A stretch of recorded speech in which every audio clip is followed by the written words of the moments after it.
Did God choose us before we even knew that we would be chosen?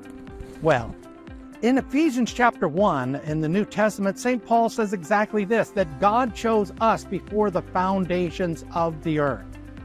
Well, he knew who we were before we were even born.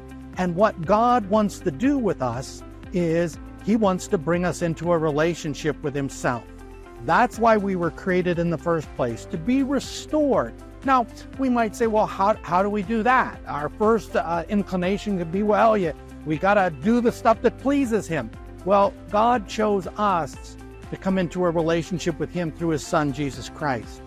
It's not about what we do as much as what God has done for us. And what did God do? Sending Jesus Christ to bring us grace, to die for us, to rise again for us, and to bring us righteousness and what makes us okay as his people on the earth. I hope this video has been helpful for you, but in any case, as we say, Salamu alaikum, paz de dias and tu viaje, God's peace be with you on your journey.